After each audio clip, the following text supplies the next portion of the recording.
말씀을 증거하도록 하겠습니다. 요한복음 1장 14절, 13절에서 14절 읽도록 하시겠습니다. 같이 읽겠습니다. 이는 혈통으로나 육종으로나 사람의 뜻으로 나지 아니하고 오직 하나님께로부터 난 자들이라. 말씀이 육신이 되어 우리 가운데 거하시니 우리가 그의 영광을 보니 아버지의 독생자의 영광이요 은혜와 진리가 충만하더라. 아멘.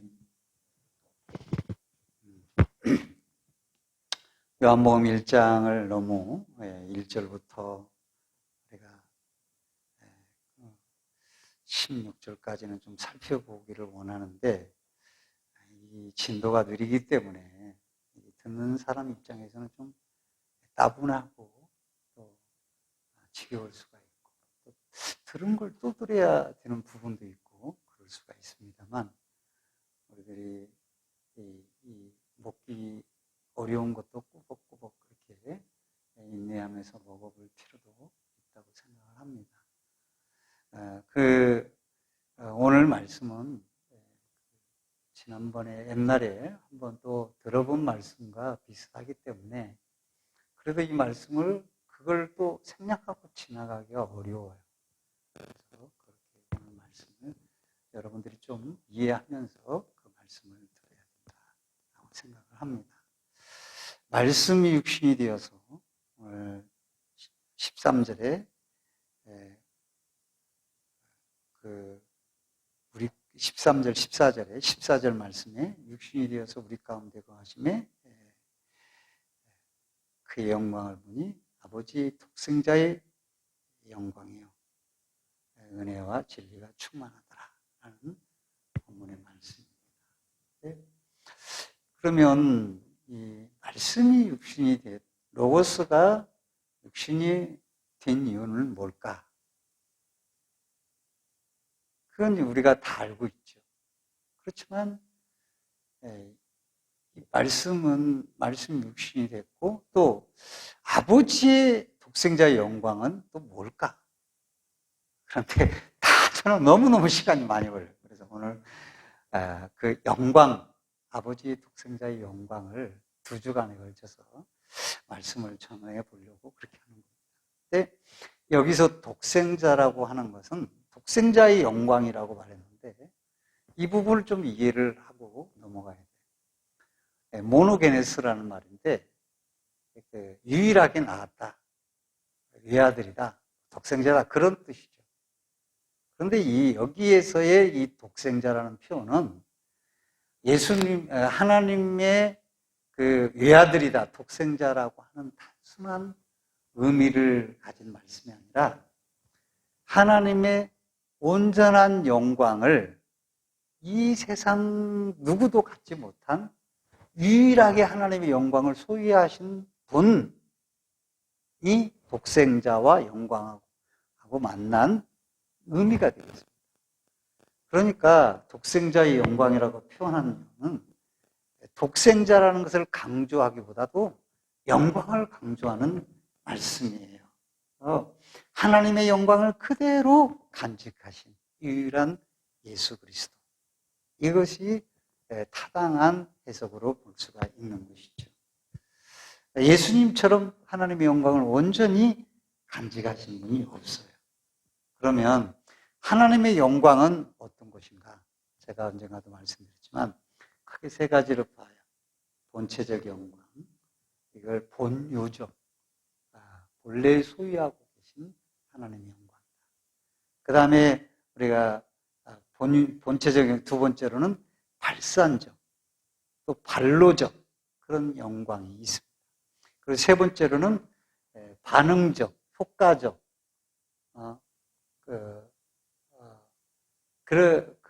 그 반사적 이런 영광이 있지요. 그러면 본체적 영광이란 뭐냐? 그건 하나님 자신만이 가지고 있는 탁월한 신성이 있어요. 그래서 이 탁월한 이 영광에는 외적인 특성이 있고 내적인 특성이 있어요. 좀 교리 같아가지고 그러는데 외적인 탁월성, 외적인 특성은 뭐냐면 우리는 무소부재할 수 없잖아. 나 여기 있으면 저쪽에는 못 있는 거예요. 우리가 뭐 100가지 분할법을 써가지고 내 몸을 분산시켜서 있을 수 없어요. 그러나 하나는 무소부재하신 분. 이게 바로 하나님의 그 영광의 표현이에요. 그리고 초월에 계시고 편지에 계시고 무소부재하시고 모든 또 스스로 계신 자다. 나는 스스로 있는 자다. 그렇게 모세에게 하나님 당신이 자신을 소개했어요. 이 세상에 어느 것도 스스로 있을 수 없어요. 산이 스스로 저렇게 있는 것 같습니까? 산도 보면은 나무를 의지하고 있고, 나무는 또 흙을 의지하고 있고, 흙은 또 공기를 의지하고, 햇빛을 의지하고, 다 의지하고, 뿌리는 그 흙을 또 붙들고 있고, 그래서 저 산이 존재하는 거예요. 근데 저 산도 하나님의 피조물이에요. 하나님의 손길로 만들어져요. 스스로 있을 수 없어요. 이 스스로 있는다고 하는 것이 영광의 본체라. 그런 의미가 됩니다. 이게 외적인 탁월성. 그럼 내적인 탁월성은 뭡니까? 우리의 그 하나님의 속성, 내적인 속성. 의와 자비와 인자하심과 거룩, 선하심. 이런 것들을 우리는 자비가 한없이 있을 수 없고요. 또 하나님의 우리의 지혜는 한계가 있고 지식도 한계가 있어요. 그런데 그 무한한 지식과 지혜를 가지시고 또 우리의 지식, 우리의 거룩도 너무 이 먼지 같아. 이게 티끌만도 못해. 근데 하나님의 거룩함이 무한한 거룩함이 되시. 이것을 내적인 탁월성이다. 이게 바로 본체적 영광에 속하는 거예요. 이런 본체적 영광을 완전히 하나님의 영광, 또 본체적 영광, 본유적 영광이라 그렇게 말을 하는 거예요. 그런데 이 두 번째는 뭐냐면 발산적 영광이죠.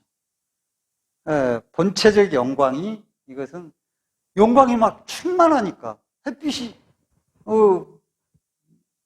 몇만도, 잊어버렸네. 몇만도의 그 열기가 쏟아져 있으니까 그게 나오는 거예요. 빛으로 나오고 열기로 나와서 오늘 또 우리가 햇빛에 따뜻하구나. 그렇게 되는 거죠.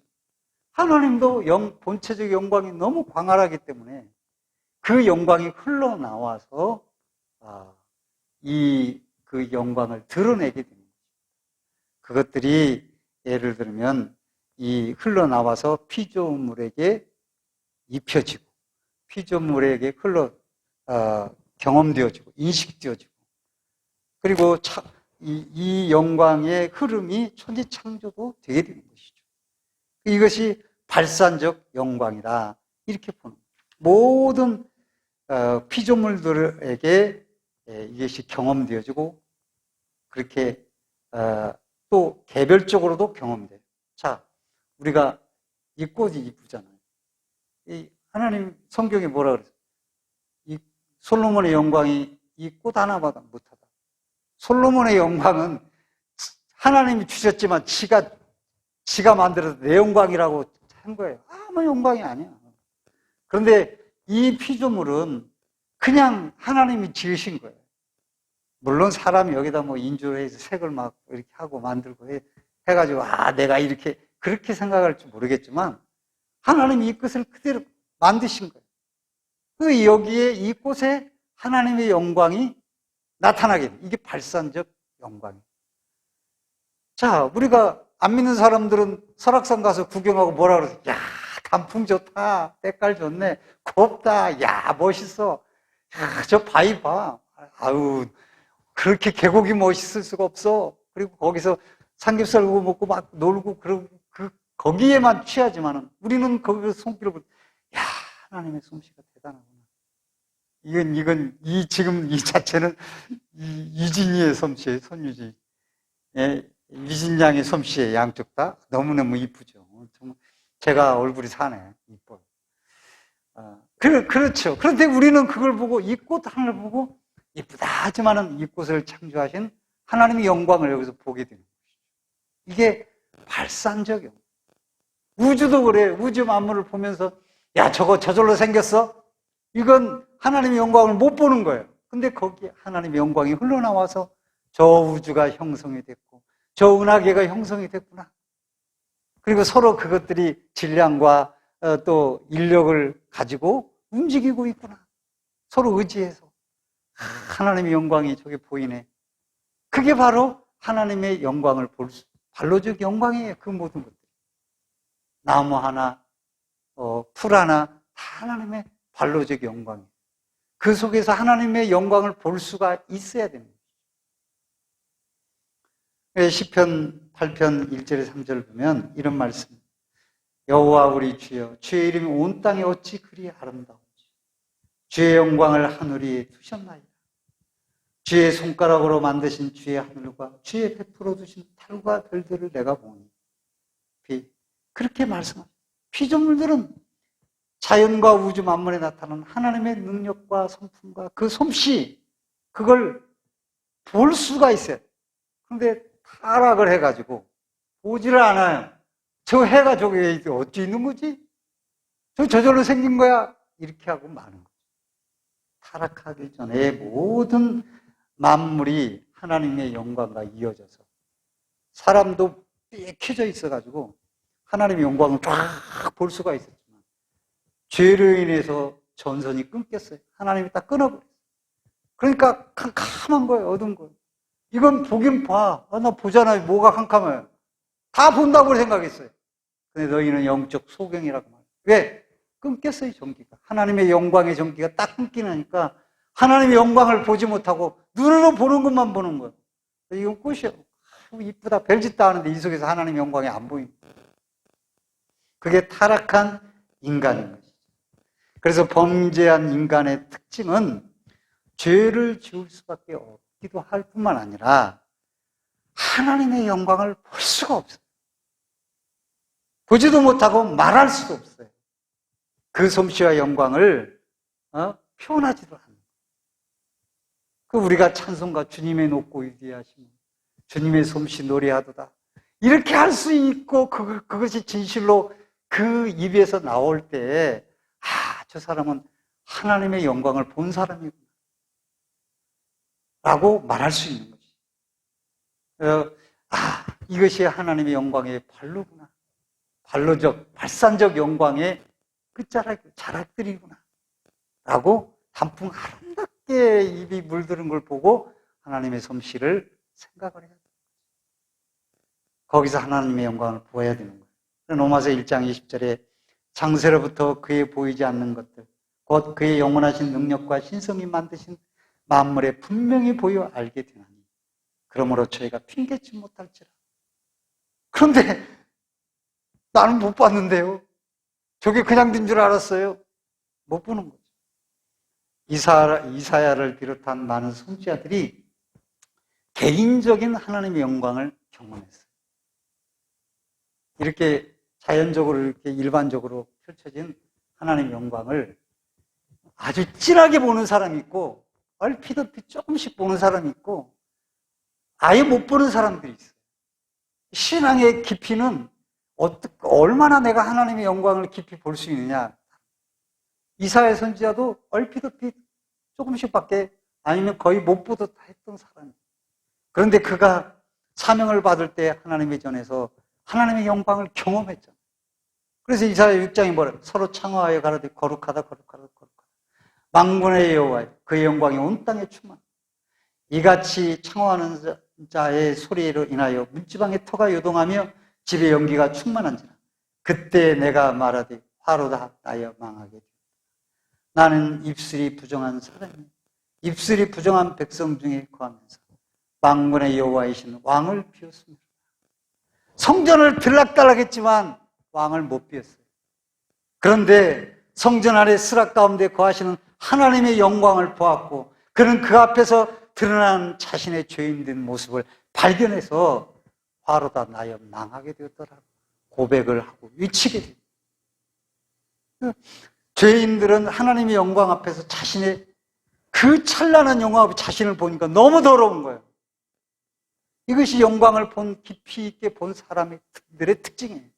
요즘에는 신자들이, 모든 성도들이 영광의 깊이가 없으니까 건들건들하고 내가 영광을 자기가 막 발산을 하고 우쭐해지고 조금만 해도 자랑거리가 되고 그렇게 되는 거예요. 그 신앙이 아주 얄팍한 거예요. 표면적인 거예요. 왜? 하나님의 영광을 깊이 있게 보지 못하게. 그러니까 성전에서 뭐 하고 있어요? 네가 잘나냐, 내가 잘나냐 싸우고. 요즘 코로나로 다 이게 무너졌어요. 그래서 싸우지도 못해. 왜? 안 모이니까.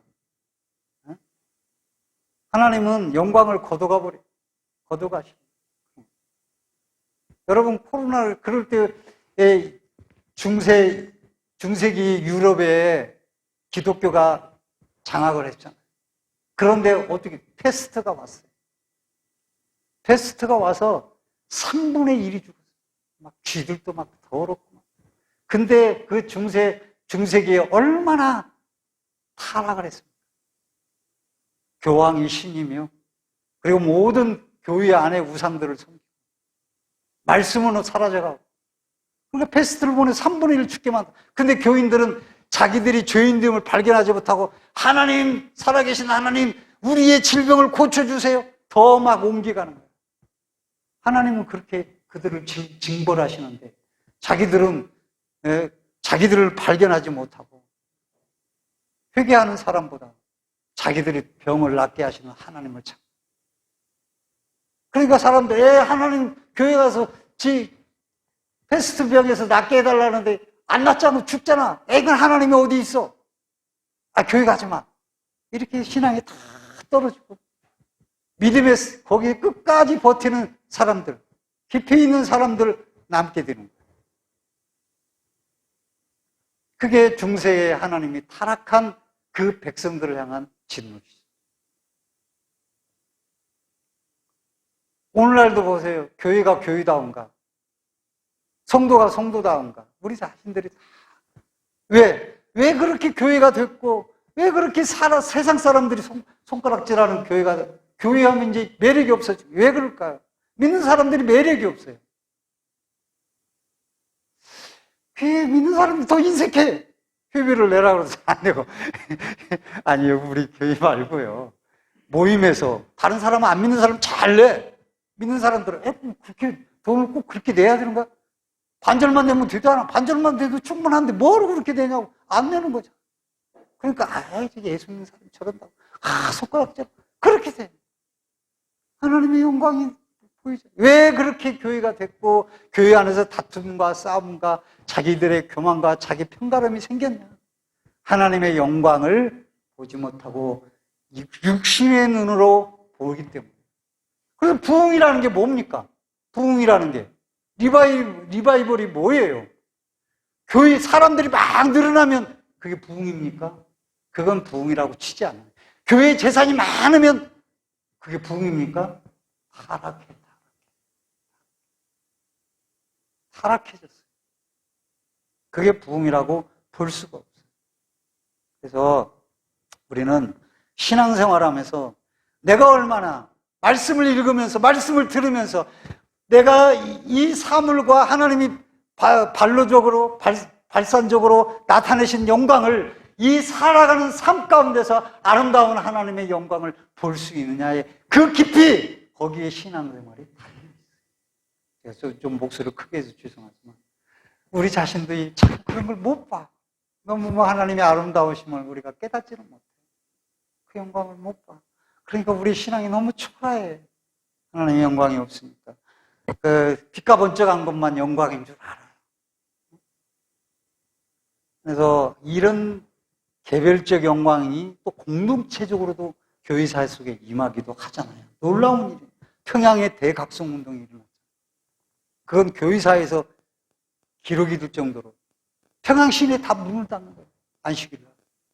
죄인들이 주일날 막 죄인들이 회개하고 다 회개하고 엎드려져. 장로님도 회개하고 말씀 전하는 자도 회개하고 성도들도 회개하고 도둑놈도 와서 예배드리다 회개하고 경찰도 와서 회개하고 순사도 와서 회개하고 다 회개하는 일이에요. 하나님의 영광을 보니까 위에서 떨어지는데 그들이 그러고 싶은 게 아니에요. 불이 떨어지는데 두려워가지고 엎드리는 거예요. 대각성운동 데이비드 브레이 설교할 때, 또 조나단 에드워드가 설교할 때, 휘필드가 설교할 때, 기도하는데 실제 있었던 일이잖아요. 성전이 불타는 거예요.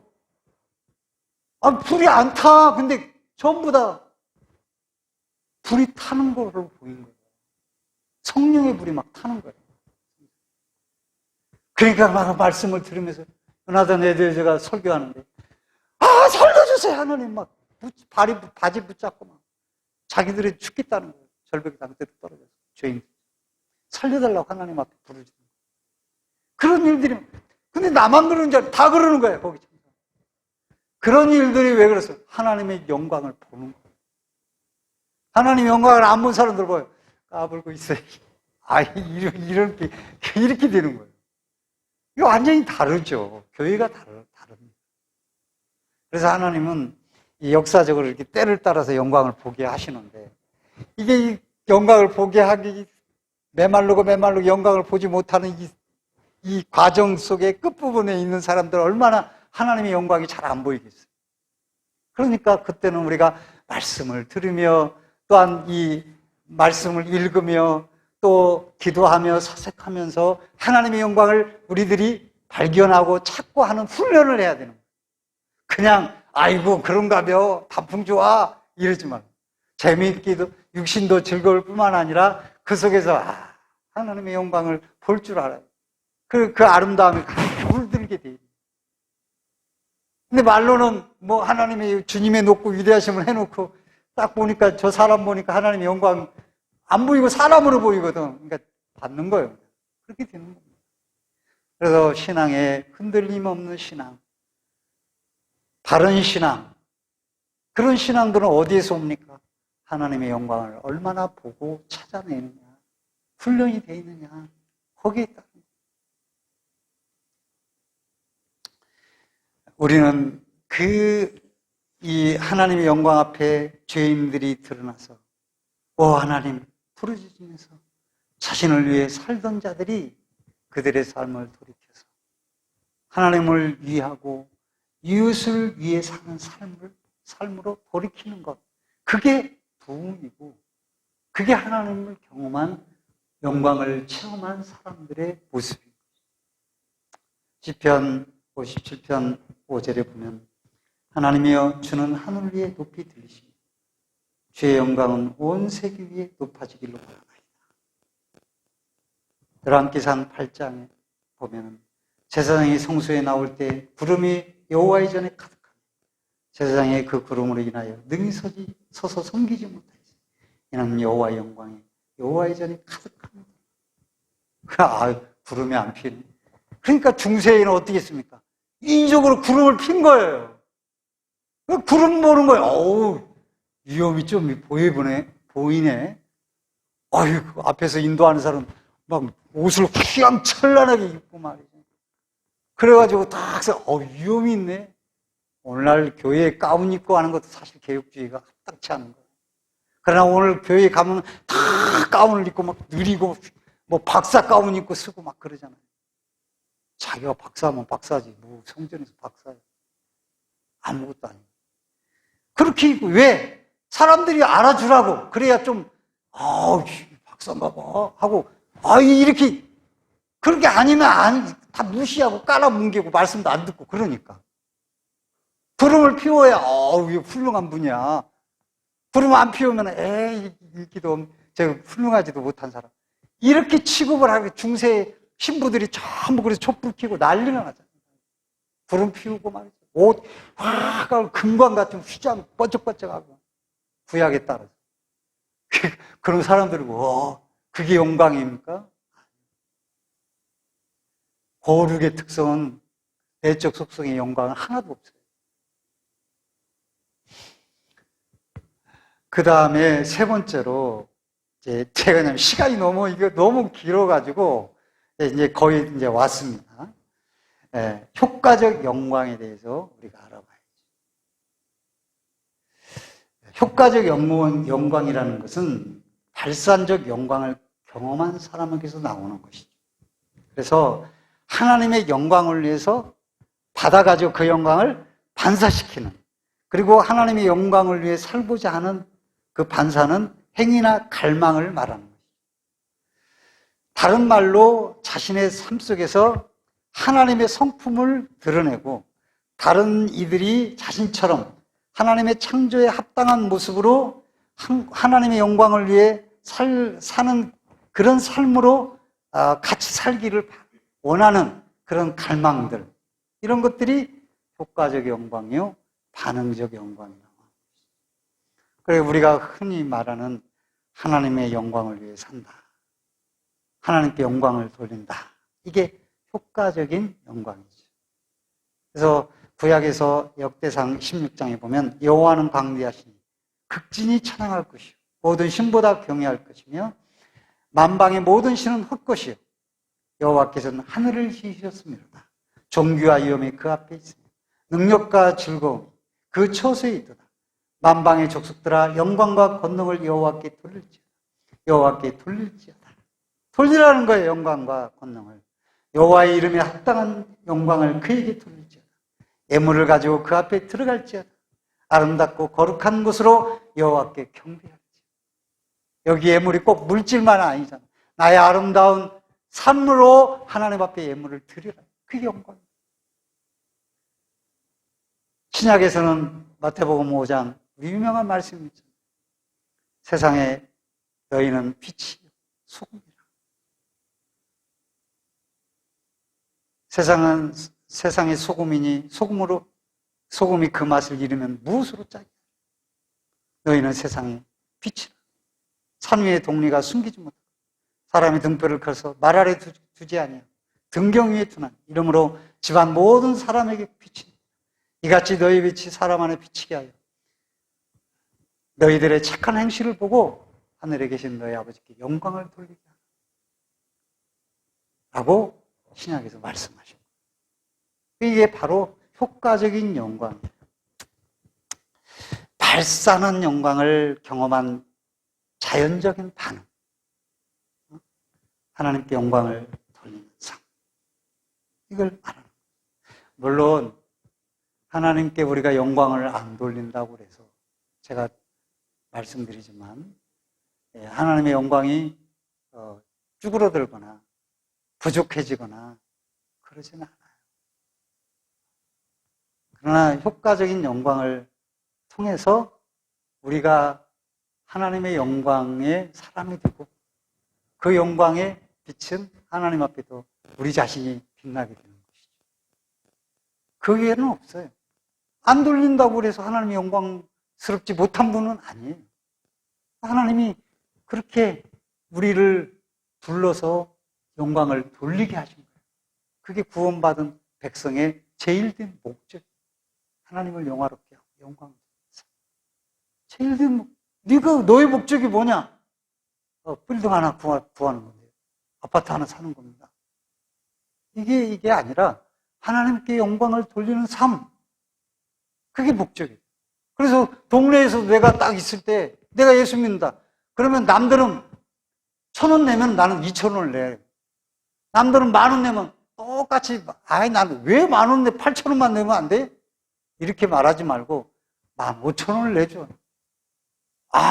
역시 저분은 예수 믿는 사람이라 다르네. 찬조도 해.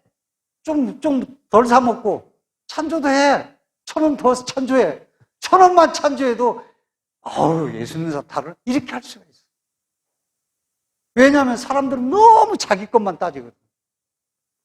그런 식으로 우리가 살아가야 되는 거예요. 자꾸 영광을 돌리게 빛으로. 물론 행위도 바르게 해야 돼요. 그런데 우리들이 왜 영광을 못 보고 그렇습니까? 타락을 해서 겨우 흔적만 남겨버렸기 때문에 영적 소경이 되었어요. 그래서 예수 그리스도께서 독생자로 오신 거예요. 그 영광을 가지고. 근데 그 영광을 보면 어떻게 됩니까? 다 죽어. 모세도 하나님의 영광을 대면에서 못 봤어요. 지나간 것만 보셔. 하나님의 영광을 볼 수가 없어요. 보면 죽기 때문에. 예를 들어서 드라큘라가 영화에 보면 햇빛에 쫙 녹잖아. 좀비가, 어떤 좀비들은 햇빛 보면 녹잖아.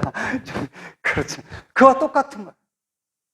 좀비 같은 죄인들이 햇빛을 보면, 영광을 보면, 하나님의 영광을 보면 다 죽게 돼 있어요. 그러니까 예수님이 오실 때 육신으로 오신 것은 그 영광을 가리고 오신 거예요. 그래서 일부의 영광을 우리에게 보여주시고, 온전하신 분이 우리와의 눈높이에 낮아주셔서 그 영광을 우리를 위해서 죽으시고 우리의 죄를 사해 주심으로 말미암아 하나님의 백성으로 만드셔서 우리 하나님의 백성으로서 하나님의 영광을 보도록 선택한 자를 부르신 거예요. 그러니까 세상 사람 누구도 빛이 왔지만 그 빛을 깨달을 수 없었어요. 아무도 스스로. 그러나 그리스도께서 열어주셨을 때 눈이 밝혀서 주를 보게 되고 주의 영광을 보고 하나님의 영광을 보고 하나님의 영광을 우리가 보고 이제 그 영광을 알게 됩니다. 그래서 예수 그리스도 안에서 들어와서 하나님의 영광을 찬양하는 사람 된 것이. 여러분 영광은 쉽게 생각하면 안 돼요. 그 영광을 아무도 볼 수 없기 때문에 그리스도께서 영광을 감추시고 성육신하신 것이. 그게 하나님의 예수 안에 있는 하나님의 영광이시죠. 예수님은 하나님이시며 본체적 영광을 소유하신 분이기 때문에 그런 분이 그대로 이 세상에 오시면 다 죽어버리기 때문에 성육신 하신 것이죠. 그래서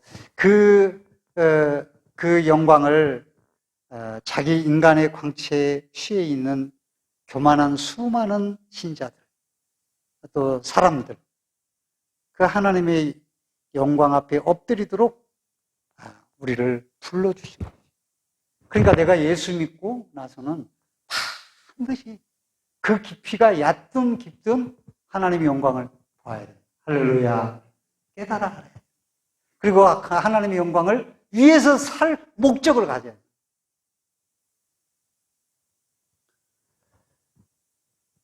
오늘 말씀을 맺습니다. 오늘 제가 하나님의 영광을 어찌 한 시간으로 말로 설명할 수 있겠습니까? 구원받은 성도는 말씀을 읽을 때, 들을 때, 또 모든 살아가는 자연 만물을 바라보면서 하나님의 영광을 깨달아야 하고 발견해야 하고 그리스도 안에 있는 충만한 영광을 보아야만 하는 거예요. 그래야 우리가 하나님의 영광을 위해 사는 효과적, 반응적 영광을 드러내며 사는 하나님의 자녀가 되는 것이에요. 하나님의 영광을 여러분 삶 속에서 보고 듣고 깨달아 그리스도의 그것을 그 빛을 비추어서 효과적 영광을 나타내는 그런 성도, 예수 안에 충만한 하나님의 영광을 볼 줄 아는 성도. 그래서 삶 속에서 하나님께 영광을 돌리는 것을 제1된 성도의 목적으로 살아가는 성도, 그런 복된 성도가 되시기를 주의 이름으로 축원드립니다. 찬송 부르시겠습니다. 찬송가